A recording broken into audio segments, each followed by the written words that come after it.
আজকে আমি রান্না করব গরুর মাংস দিয়ে ভুনা খিচুড়ি। প্রথমে ভালোভাবে পেঁয়াজ দিয়ে ভেজে নেব।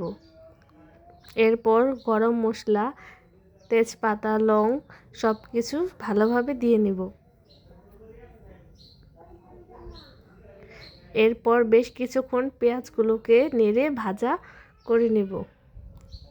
এরপর আদা রসুন বাটা এবং জিরা বাটা দিয়ে ভালোভাবে ভেজে নেব।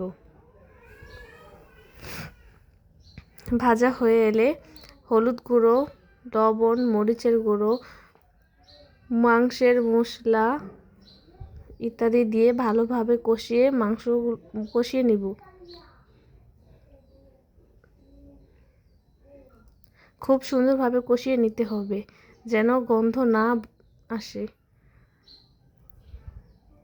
এরপর কষাতে কষাতে মাংসগুলো এবার খুব সুন্দর মতন ধুয়ে রাখা মাংসগুলো দিয়ে দেব।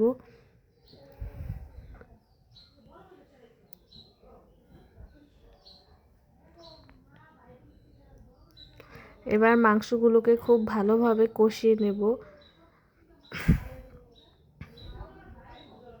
গরুর মাংস কষাতে বেশ খানিকক্ষণ সময়ের দরকার, তাই খুব সুন্দরভাবে কষিয়ে নেব।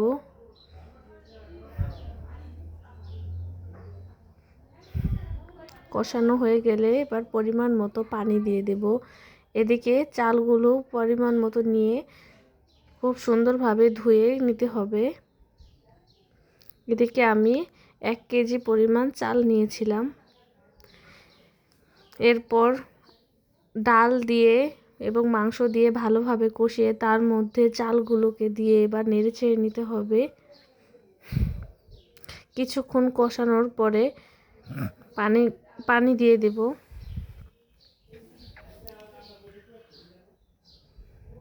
এবার বেশ 15 মিনিট জাল করে নিলেই তৈরি হয়ে যাবে আমাদের ভুনা খিচুড়ি, গরুর মাংসের ভুনা খিচুড়ি। এই তো আর একটু সময়ের পরেই হয়ে যাবে আমাদের গরুর মাংসের ভুনা খিচুড়ি।